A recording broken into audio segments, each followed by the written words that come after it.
All right. Greetings. Welcome back to Black Bear News, where everything is connected. Thank you all for hanging out with me every day. We're live on YouTube, Rockfin, and Callin. There is a address on my screen where you can contribute to the show. If you find any value in my show, please consider making a contribution to the show. Lots of links to do that in the description box of all of the platforms I'm on. Got a shout out to Kevin Shanholzer, who sent me a donation by mail. Thank you, Kevin. I got that. I appreciate you. Right. No sound. No.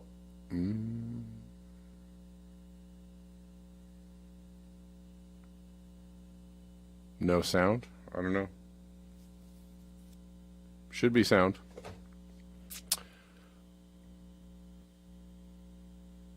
Yeah, I think it's Judy. I think that's you. All right. Anyways, let's get into it.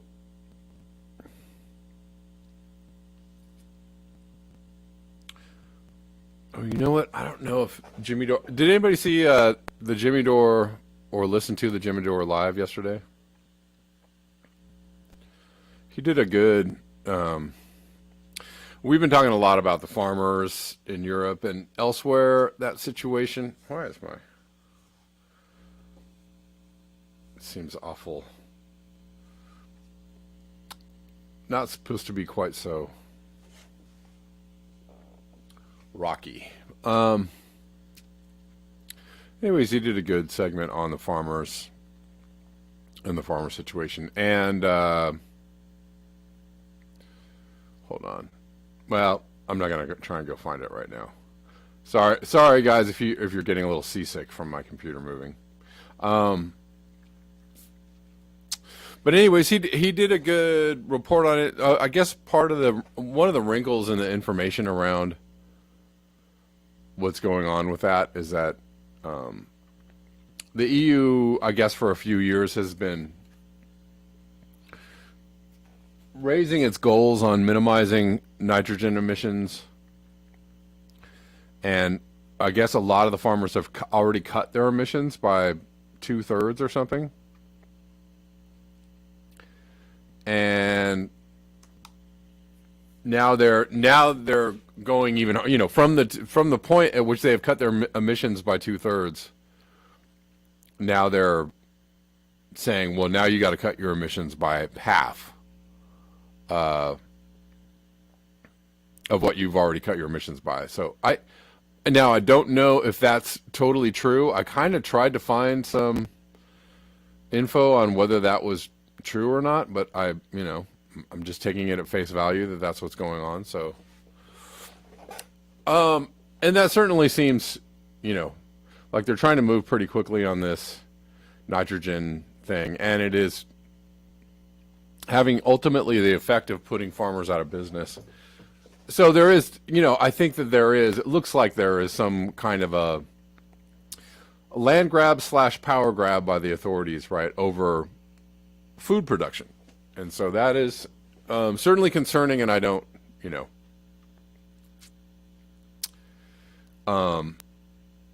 it's not good if we are in a situation where only the corporations and big ag and large conglomerates are the ones that are growing our food or delivering our food, or in control of what food we get, how and when, and how much it costs and all that. That can only lead to bad things. And I do totally and completely support, small farmers, small agriculture, people growing their own food. I think that's incredibly important in these days and times to control your food source. So it is an issue, and from the beginning, I do support the farmers and their protests, and I support protest energy, even if I'm not sure I support the reason why you're protesting. But more and more, I'm seeing, this seems to be a coordinated, concerted effort to get small farmers to give it up and to get, to take over the land or take over the food production. It's a weird subject though, because it has to do with climate change. And so I am for limiting nitrogen emissions. I am for doing things that are going to help the planet or take care of the planet. I am for those things. Maybe not in this way. And that's certainly what we're going to see. Certainly what we are going to see as we go into the future. We're going to see, all the ideas around climate change coming from authorities. Not all of them, but a good portion of them are going to be the wrong ideas, or they're going to be the opposite of helping climate change, disguised as, right, like the Inflation Reduction Bill, right?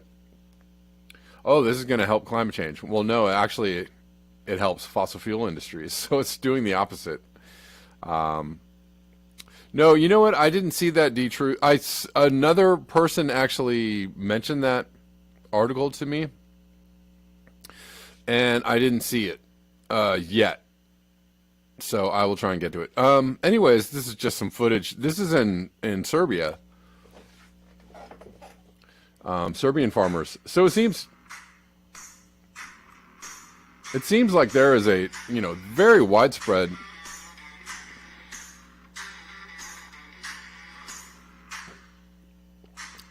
seems like there's a very widespread protest against what's going on. I don't necessarily need the sound on this one. The Serbian government threatens retaliation if the farmers' protest continues. The response of the farmers was not long in coming. We will come to Belgrade. It will be a very hot autumn in Europe and beyond. Is somebody else having a problem with my sound? Because now somebody's saying there's a problem with the sound, but if the sound is okay, I don't know.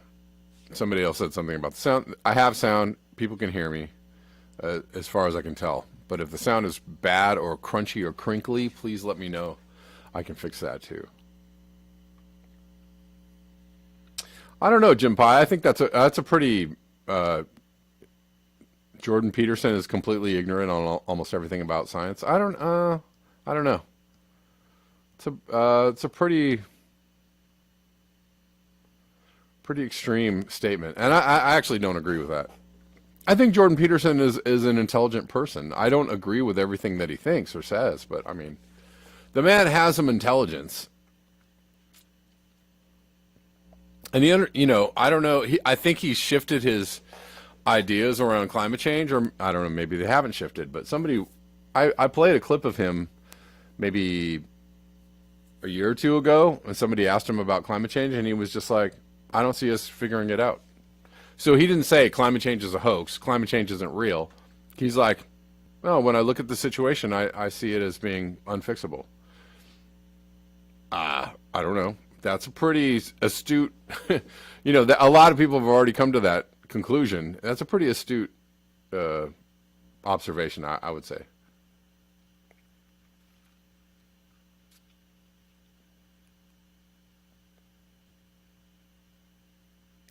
It's hard to know,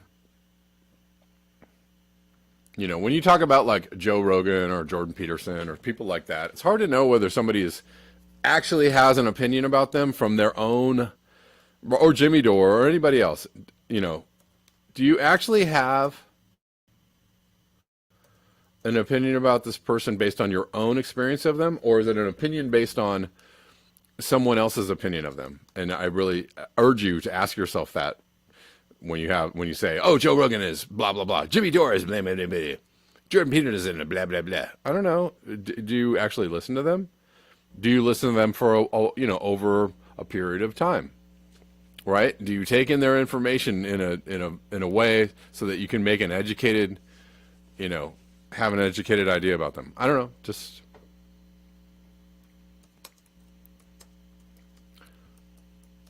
and maybe you have done all of that, and maybe your opinion is, no, I hate this person. So if you anyways. Okay. Oh, yeah. Well, I see this article. I'm not going to read it today, but maybe I'll read it another time. Can I see it? And can I actually read the article and not see a video of it? Because I don't really want to see a video of it. Flyover Man says, "Who's Faust now?" I don't know. I don't know what you mean. Are you asking who Faust is? Or are you asking who's Faust now? I don't know. I'll try and find it, though. This article. We'll get to it. You argue on his videos often? He often says it's not human. Oh, okay. All right. Well, I didn't know that.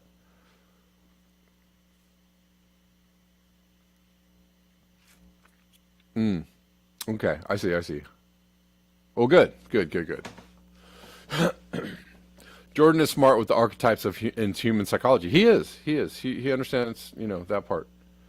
And I don't agree with his labeling of communism. His ideas around communism to me are a little bit like, I don't know, but it's whatever. Under it all, he's a zealot humanist. Maybe, yeah.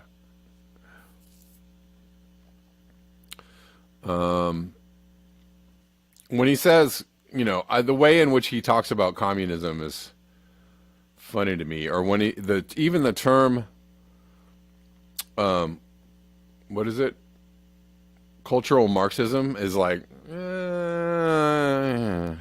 I know what he's referring to political correctness, but to use the word Marxism in that place is a little bit, a little misguided to me. Oh, Faustian. Faust is a character in a what is it? Othello? In a Shakespeare play. He's the messenger of the devil. Faustus.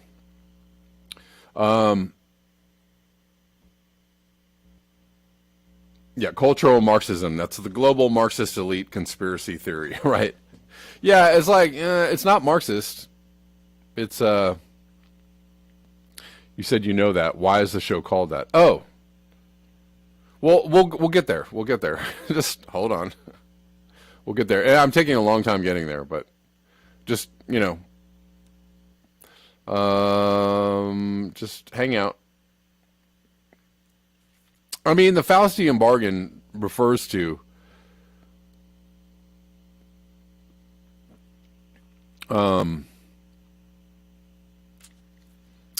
refers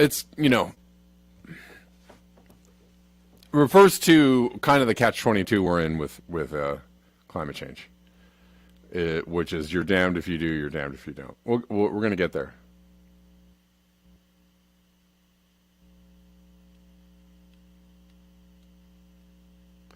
He put out a warning to the elites not to become fascistic in their dealing with global warming. Well, that's fair.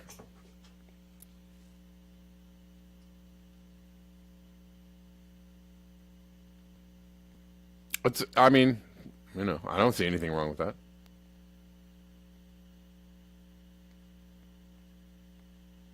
All right.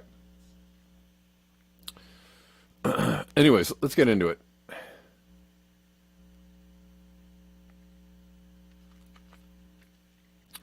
Where are we?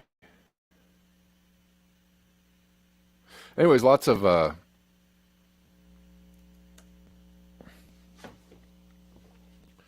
the problem, here's a really big conundrum though. We're just going to go through like high temperatures, the fact that the earth is warming and it's obviously warming because it's warm. And so as we go forward, people in the denial camp are going to be like, well, let me show you my graphs and charts on why warming isn't happening. And there's nothing wrong with charts and graphs. I like them. I prefer them in making a point.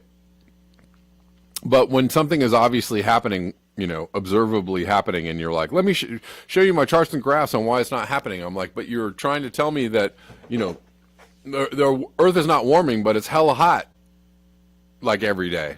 And we're breaking records every day. We're breaking heat records every day, not in just one place, but all over the planet. It seems to be happening. Seems to be happening every single year. Seems like it's going to keep on happening. But you're going to go really hard on telling me why it's not happening, or it's some other reason, or something, and it's just,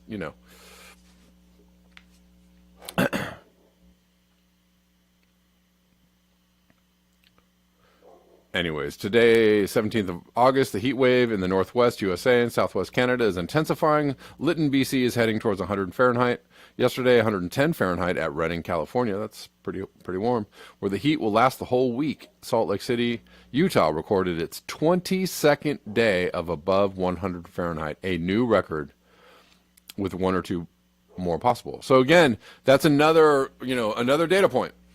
Another data point is that, you could go, oh, it's been this hot before. Oh, it's been, this is historical, the records. If you go back in the records 100 years, you can see it's been this hot. No, but if you set a record for, number of days above a certain degree point, that means it's steadily getting hotter over time, right? And we're having, there's so many cities and states and countries that are setting records, not just for, oh, it's this hot, but it's this hot over a period of time. Like, we've set the record for the most number of days over this degree mark, right? And it's happening all the time. That's another sign that it's getting hotter on the planet. And, the nighttime lows are the highest they've ever been, right? And there's records falling all over the place about nighttime lows. That means it's getting hotter. Simply put. Reflect the Sun says it's just 1976, right? All right. Right. It's just, your one data point is not sufficient to, completely topple all of climate science. I'm just making that clear.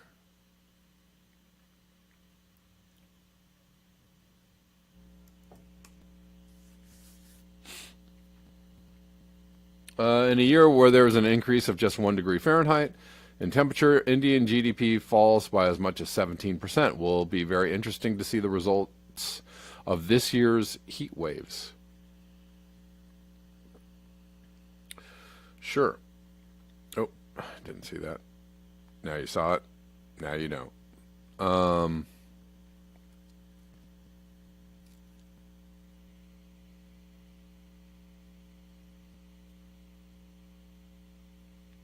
Flyover Man says the argument isn't that it's not warming, it's that it's been warming for 10,000 years. I mean, or whatever. It's human anthropogenic warming is happening right now, and it's happening because of us.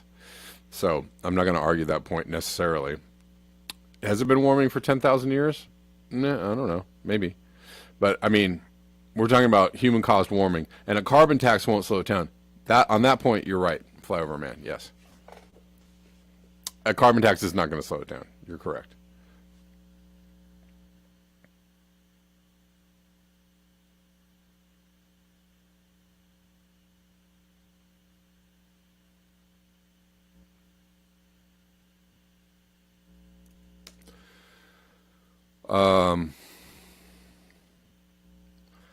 But this is not, what we're experiencing is not a natural phenomenon. I mean, you can try and argue the point. The climate is always changing, et cetera, et cetera. It is, I mean, and people will just argue that point. That's just a point that's going to be argued like over and over again until it just doesn't really even matter, because we're going to be heading down a very fast slip and slide into extinction. So, and then at that point, it's going to be like, okay, whatever. I don't know. Whatever it was, well, this is all caused by the sun. People are just going to be like, I don't really care. The thing is that it's unfortunate because, part of the reason people are misunderstanding what's going on is because is because communicate. Thanos did nothing wrong. I don't know who. Why do you say that? Again, I don't know why you're bringing Thanos into this because, you know, again, the straw men are just like all the straw men are strong. Nobody's talking about Thanos. Nobody's like, yay, Thanos. I don't know. Some people might be a yay Thanos, but it's just not.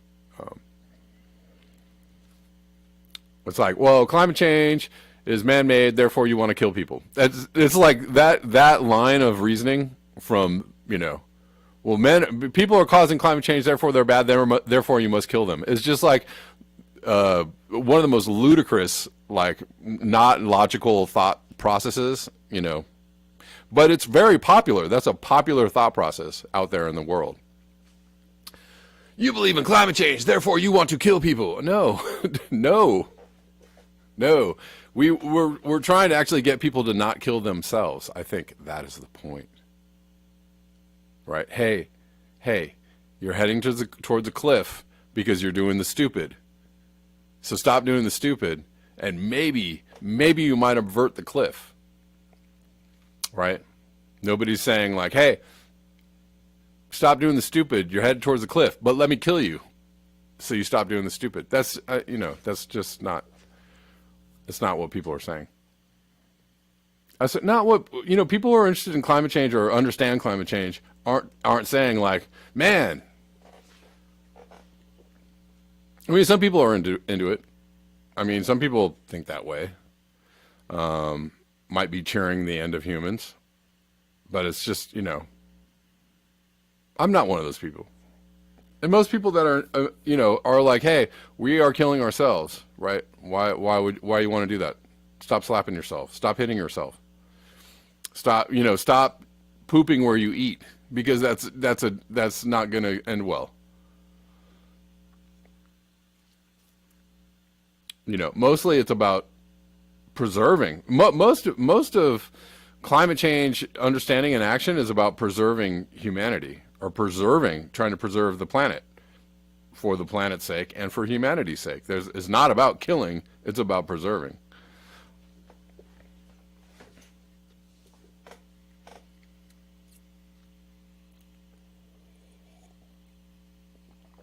There you go. There's a good link. Osama dropping a link on Colin.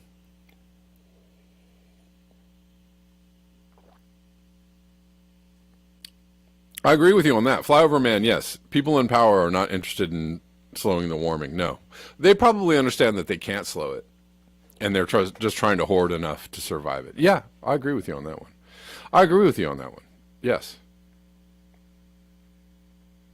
No one without power can afford to change their behavior. Maybe he might be right on that. I don't know. Okay. All right. Okay.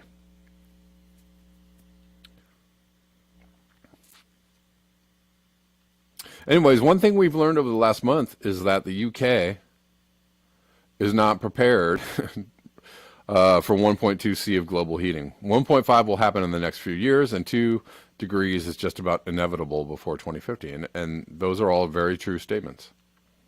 What we've seen so far will seem tame in years. All right, we're already seeing very, very, very, very obvious, signs that something is wrong on the planet. And I just, some days I have the patience, and some days I don't have the patience for people. I'm not speaking about anybody specifically right now, but I'm just saying I don't have the patience for people who are denying like things that are actually going on, with some theoretical, but I don't know. You're just.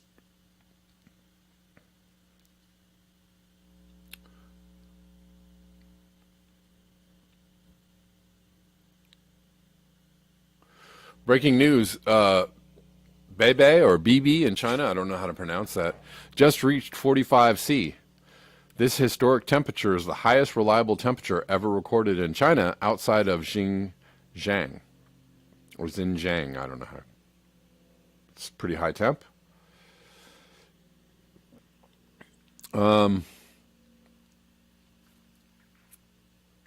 anyways, so another temperature record being broken.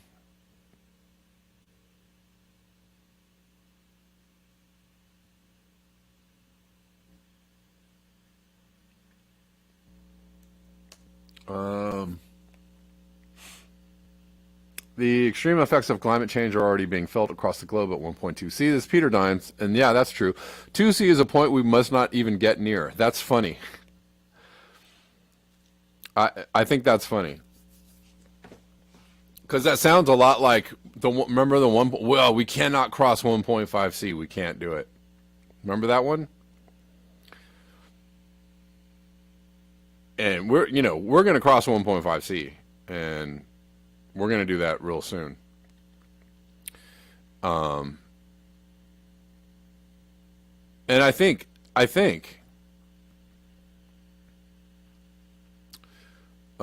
Fever Films on YouTube says 98 degrees in Portland and heat wave in England are clear signs that something is wrong. If people can't see that there's something wrong, nothing will convince them, right? They've already admitted that we're going to hit 1.5 C in the next couple of years. And I'm just wondering how far they will go, the people in power will go to try to kind of obscure that reality for people, right? How long they can prolong, they'll try to prolong actually admitting that, oh yeah, it's 1.5 C. But the idea that we're not going to hit 2C also is ludicrous, right? Because it's ludicrous. We're going to hit 2C. It's going to happen.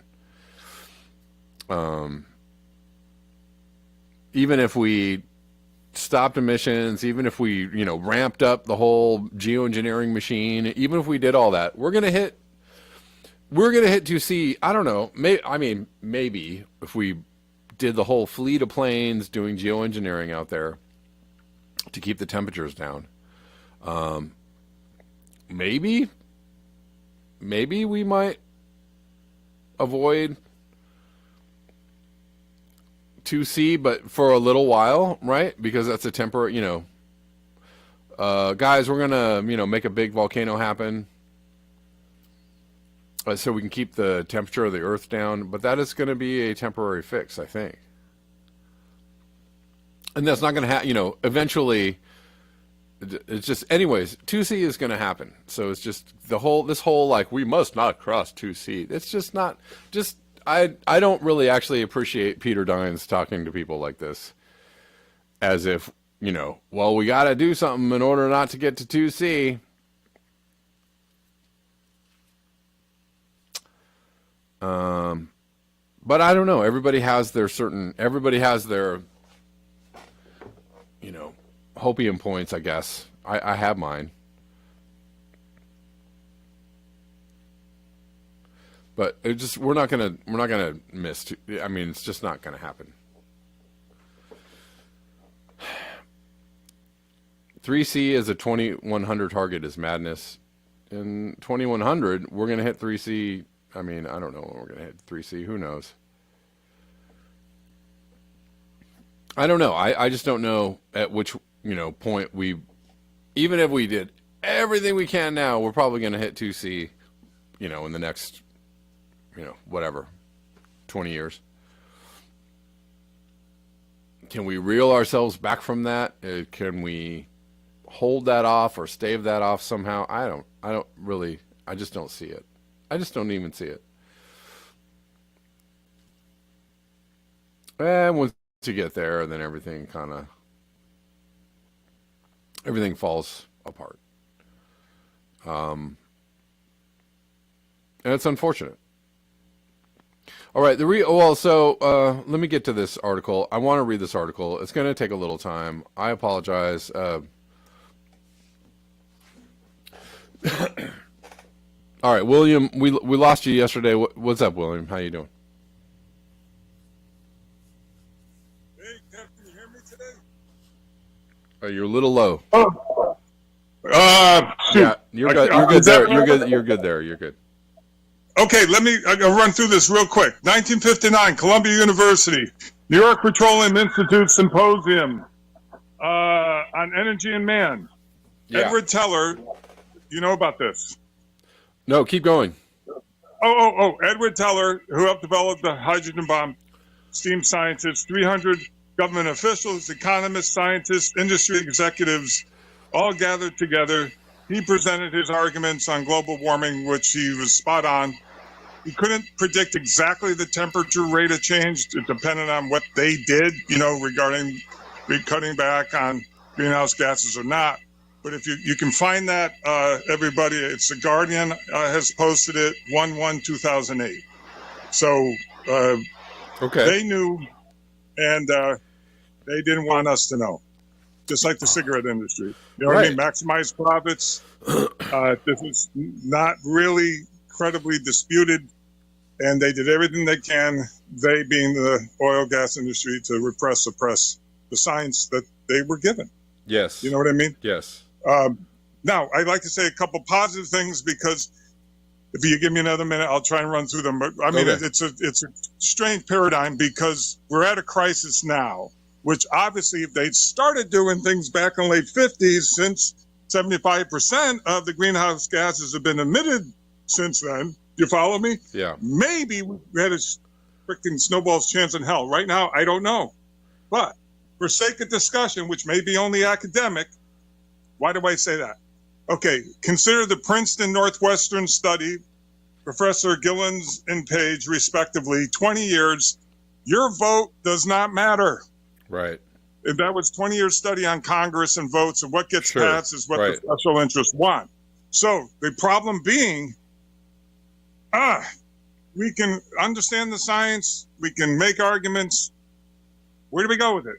We take to the street, we see what happens. I've had some experience in the courts, just like Dozinger has, trying to fight the Ecuadorian situation. Look what happens, right? So I don't know where we take it, but for sake of discussion, okay, a couple of quick things. I mentioned to you about Visiv Tech in Milford, Texas. This is a real thing. I did a little more research. You can find articles where they're using Tesla's tower technology from the early 1900s. It's 5-star brigadier general and 4-star that are CEO and on the executive board. What are they going to do with this energy? What are they going to do with it? I don't. Yeah. Good questions. And are they going to release it to? I mean, because again, I can see where everything is going, and the probabilities and possibilities of pretty much everything, but never say never, right? So I'm a never say never kind of person, just because that's how it goes. That's that's basically history in a nutshell. It's like, just when you think something's going to go one way, I mean, there's obvious probabilities of everything, but like there are also a great many instances in which pretty amazing transformations happened, right? Well, we know they've been burying this technology since Wardenclyffe Tower in the early 1900s. We know that. We know that was Tesla. Okay. What they do with it, who knows? I want to jump on to something else real quick, something that I found, which I think you'll find interesting. A company called Somax Bioenergy, SOMAX, based on a 1913 technology by a scientist, Friedrich Barragus. I don't know if I'm pronouncing that correctly or not, but if you check out Somax Bioenergy, they actually have a process that's called HTC. That's hydrothermal carbonization. Okay. Where what they're doing is they're pressurizing water, what they call subcritical water, to a degree that it breaks everything down and actually breaks down the forever chemicals, for example, in sewage and things of that nature. And it actually mimics the coal process that nature takes, millions and millions of years to do. Okay.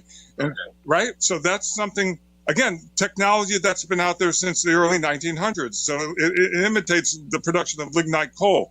One of the byproducts of this is a biogasoline product, and also they can use it in the concrete industry, which has a lot of energy demands and also issues regarding environmental problems. So they can use it in that as well. So a couple things that I know you got a lot to talk about, and there's a lot more I could share another day. But I just want the little couple rays of hope out there Yeah, that have been suppressed for a long time. right. You know? Well, I also thank you, William. I appreciate that. I have a couple other things in that vein that I wanted to show today, but I want to. But thank you, William. I appreciate your call. You're welcome. Thank you. I mean, that's the thing. Who knows what the future may bring, right? Who knows? Who knows? We don't know. When all looks lost, or when all looks like it's seems like it's going where it's going, and for the most part, it looks like it's going that way. But who knows? Who knows if there's some miracle, magical technology there? Who knows if DARPA or somebody else has some kind of magical secret climate ray in a black secret box somewhere, and they're gonna just break it out and go like, that's it. We got it. I don't know. Poppy Davis is telling William to join the chat on Rockfin or on YouTube. She's urging you to do that, William. I don't know if you have any desire to do that, but we're also live on Rockfin and on YouTube.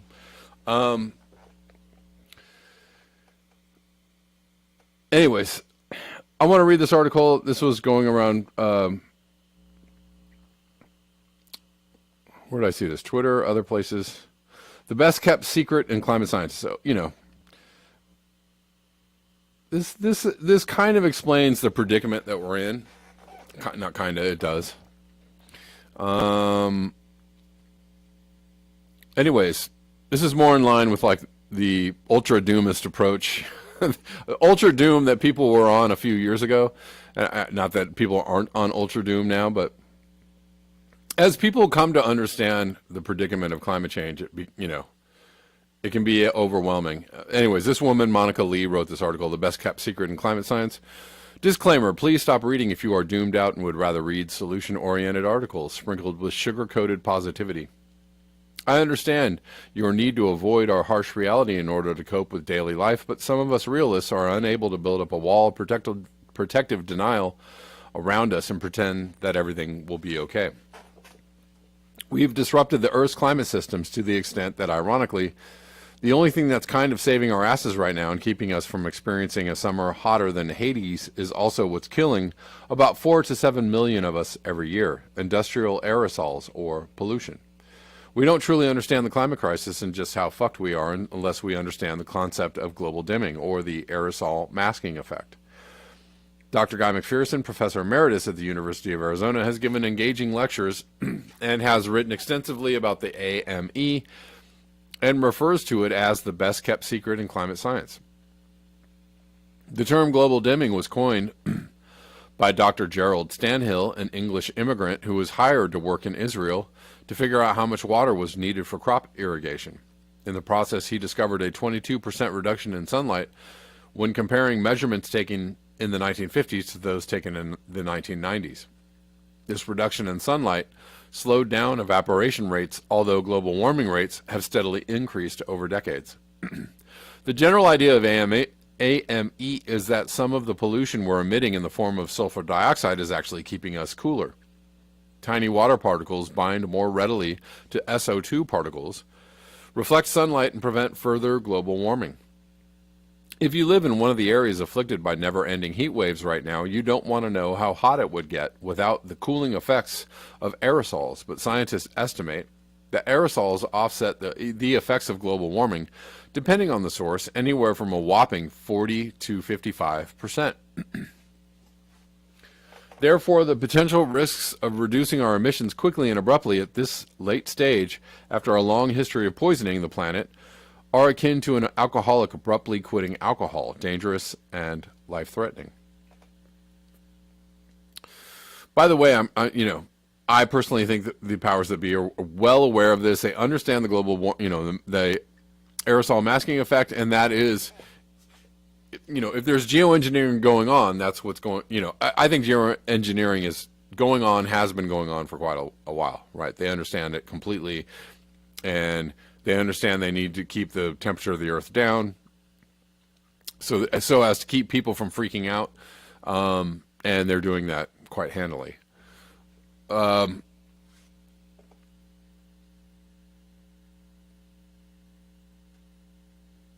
So why is the most important news that affects all living organisms on the planet being kept secret? Scientists have attempted to warn the public for decades that we need to cut our emissions.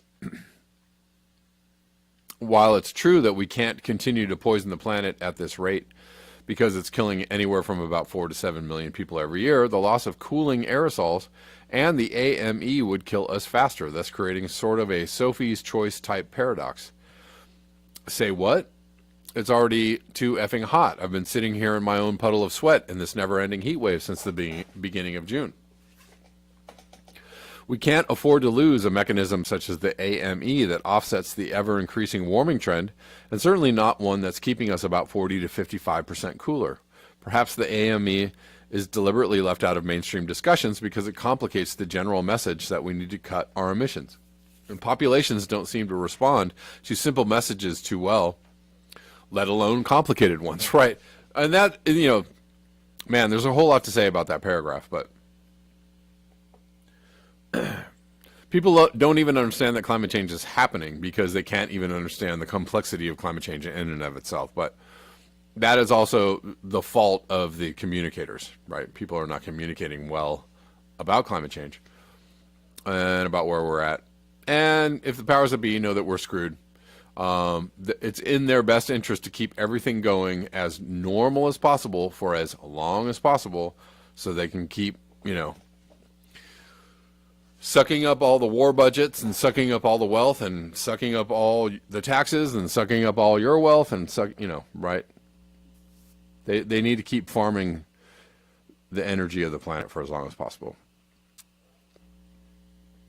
As Flyover Man rightly said earlier in the show, he said they're just trying to, get all the wealth that they can for themselves so that they could possibly, survive. I don't know where Flyover Man went, but you did have some good points there, Flyover Man.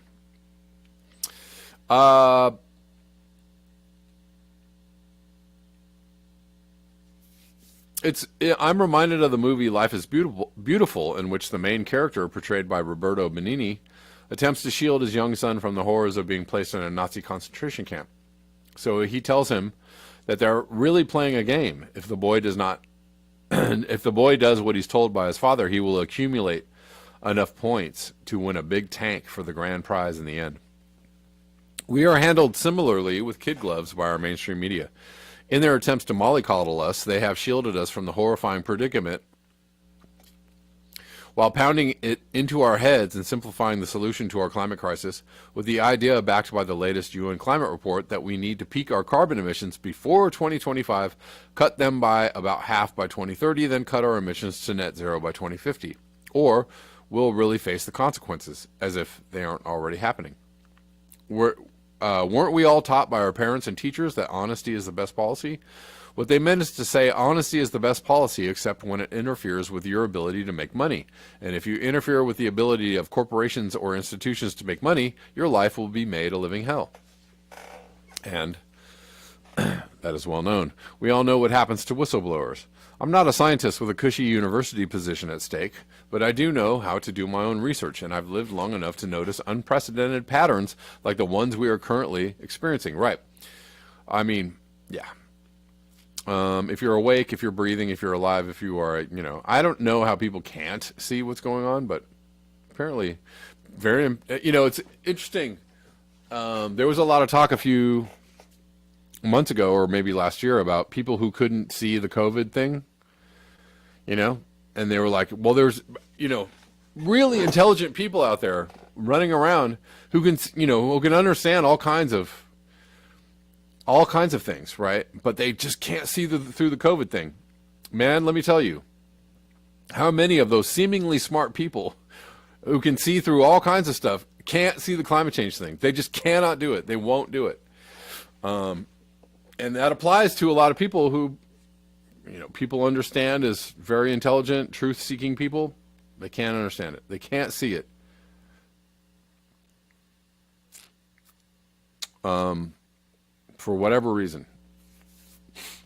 because they're really tied to a particular point of view that they can't let go of.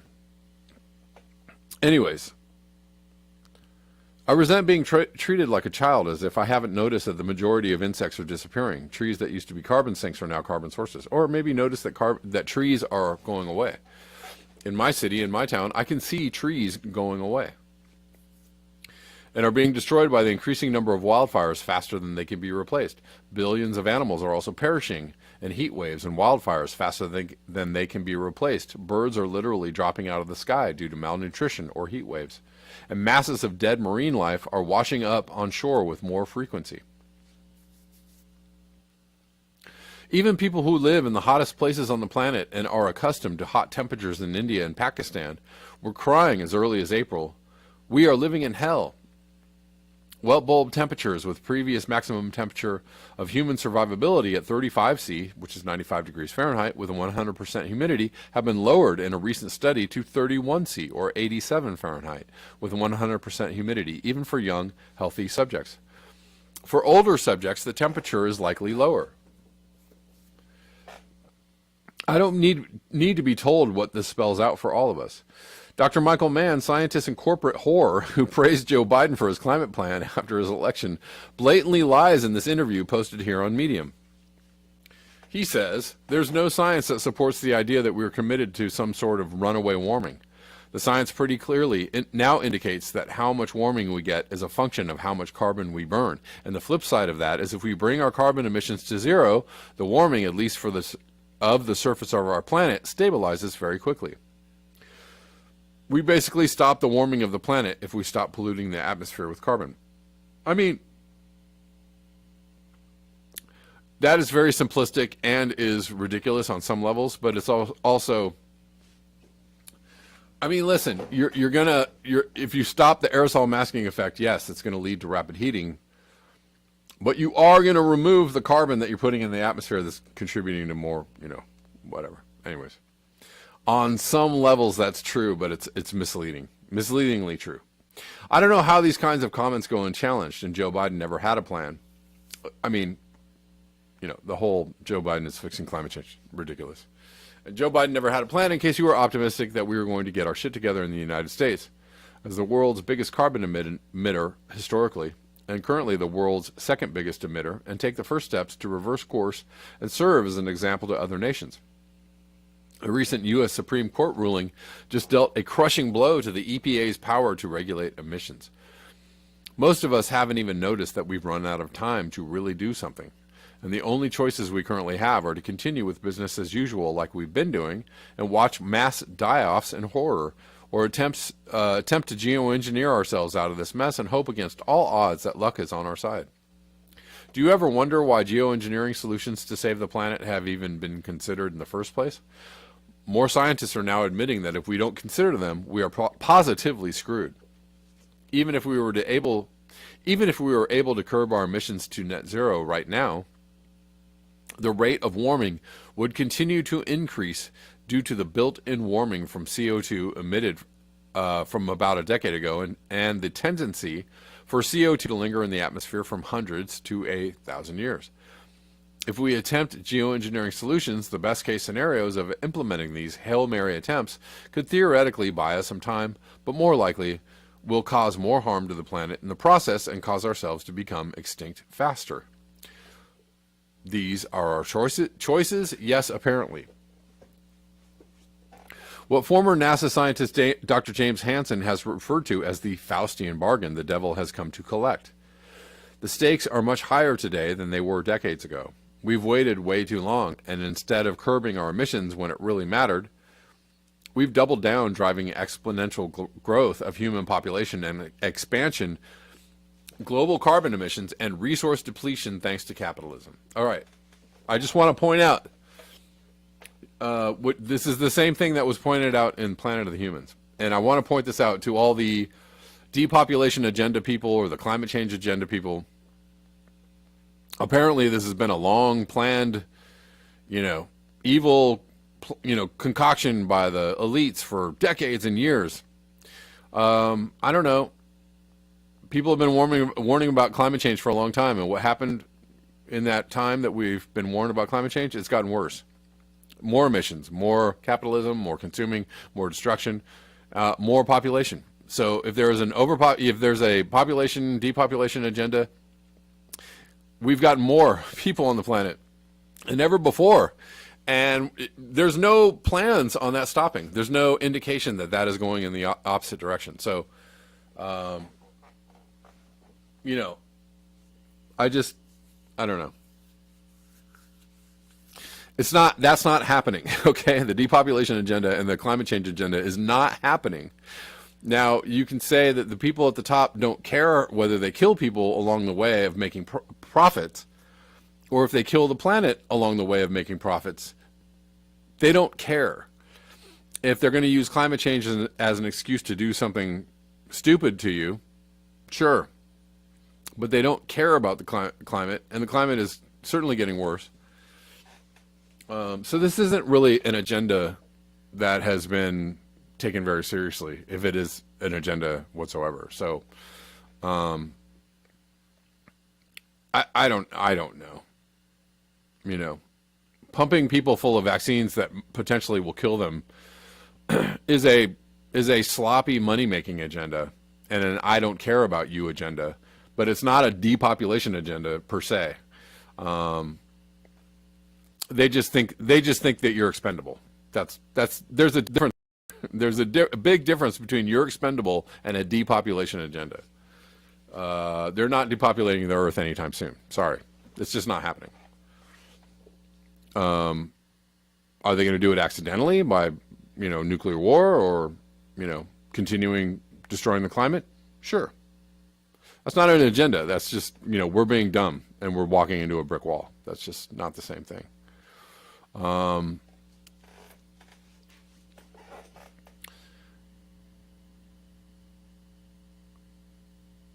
Anyways, Dr. Hansen, noticing an unusually hot July in 2021, considering that it should have been relatively cooler and a fairly strong La Nina phase, but was later confirmed to be the hottest month ever recorded, admitted in a study published in August 2021 that scientists are underestimating and ignoring the climate impact of the aerosol masking effect.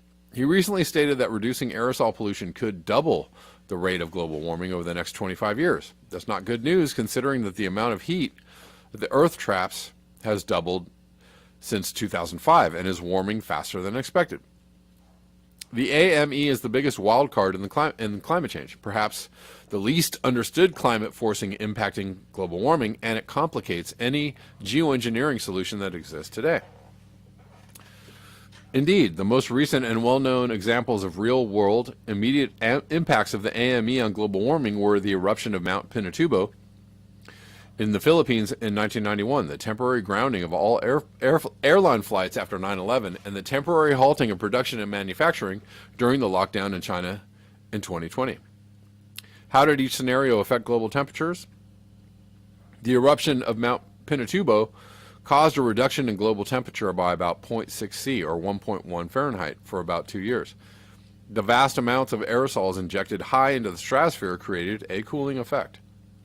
The period of September 11th to 14, when all flights were temporarily grounded, had the biggest diurnal temperature range of about 1.1 C or 2 Fahrenheit of any 3-day period within the previous 30 years due to clear skies and lack of contrails that normally reflect solar radiation during the day and trap heat during the night. The temporary halting of production and lockdown in China produced results that were complicated, and more studies are emerging. I talked a lot about this. I actually argued that maybe the aerosol masking effect wasn't the thing that we thought it was. I'm not saying it doesn't exist. I'm just saying maybe it wasn't, because one of the biggest pieces of evidence that we have of what happens when we reduce emissions, even by the very, the minimum that we did, was that actually the spike in temperatures that we were supposed to see didn't actually happen. We saw some temperatures go up, but it wasn't like, we burst into flames within a year. That didn't happen. That did not happen. So we are getting hotter. Obviously, things are getting hotter. Everything's getting hotter. Obviously, global warming is going up, apace, but we didn't get this like massive spike in, rise in temperatures.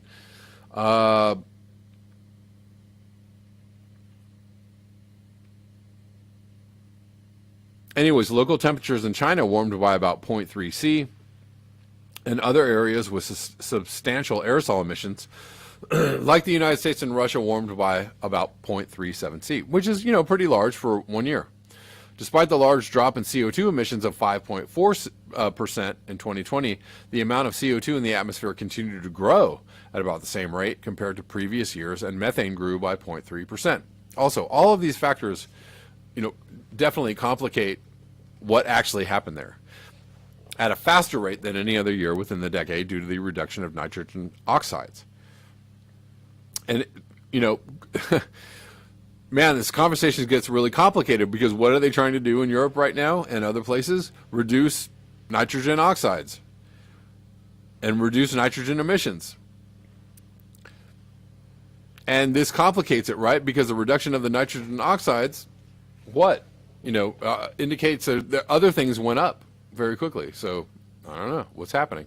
It's quite disconcerting considering that scientists are finally beginning to admit that we need to also focus on rising methane emissions. What also occurred due to the rapid drop in emissions during the lockdown was the record rainfall in China, with a 79% increase in June and July 2020 compared to the average over a period of about 4 decades. Well, was that directly tied to the drop in emissions? I find, so again, relating that to the 1 year drop in emissions, I find that to be extremely dubious, because actually China has seen record flooding for many years in a row, right? 2020 was just one of those years. So was this just an effect of global warming as we know it, or was it due to the drop in emissions? I don't think you can actually find a little weird to tie it directly to that. It has been known for some time that the AME affects rainfall patterns, but new research indicates that it also affects the number of tropical storms as well.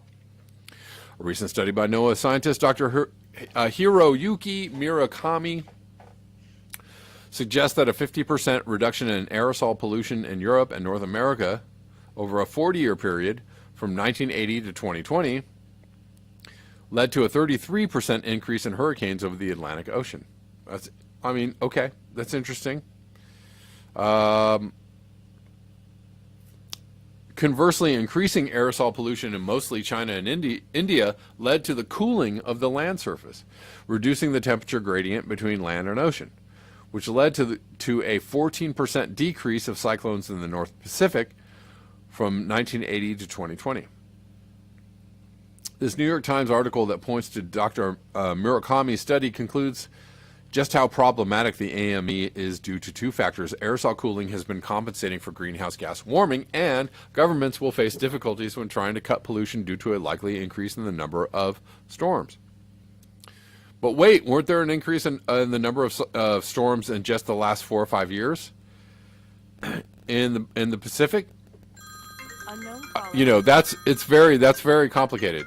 Very complicated, because actually there were massive cyclones, right? In the last 5 years, hit Philippines, China, Japan, right? There were a lot of cyclones. India, a ton. It's been a little low this year, right? There hasn't been the number this year. But that's very interesting.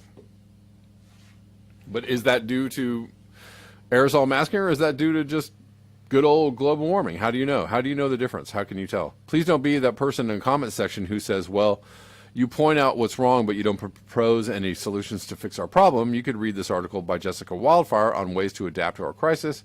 It won't save us in the end, but we will all eventually be forced to adapt. And being prepared is much better than acting like a bunch of fools, running amok in panic, finding someone to blame for not warning them. Most people don't even know that our climate crisis is heading towards not just a crisis, but a total annihilation in the very near term. It's not just a mass annihilation of all of humanity. It's a mass annihilation of all living organisms on our planet, and it's happening now, not in the distant future. All right. I don't know, she brings up some very good points and very good topics of debate or discussion in that article. Hope you all enjoyed that. Of course, now that I read that, I can't cover any other thing that I wanted to cover today.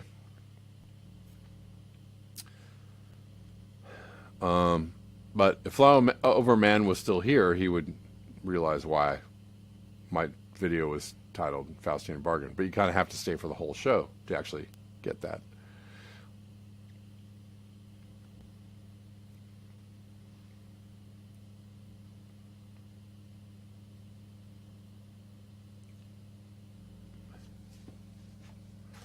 Well, I'm just going through some comments here.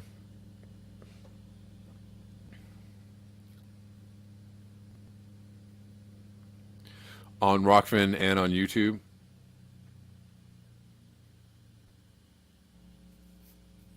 Jazz Farm says we're not going to techno-glitz our way out of this.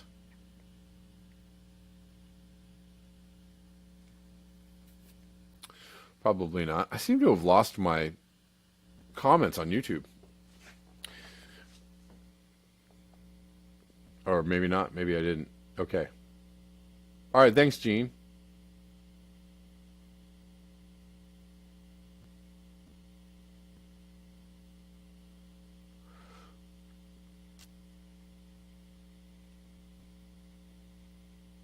Angel's Place says this is called the exponential function of hubris.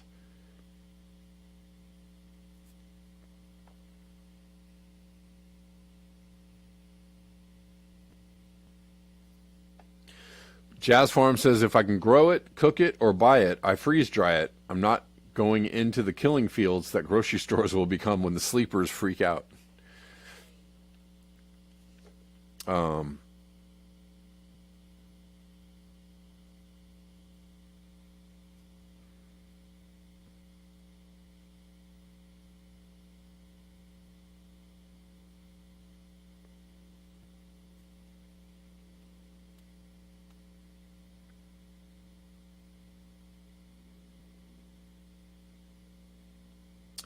All right, guys. That about does it for me. Thank you so much for your eyes, your ears, and your conscience. I will be back tomorrow at noon Pacific. Thanks to everybody that hung out with me on YouTube, Rockfin, and on Callin. And until next time, peace.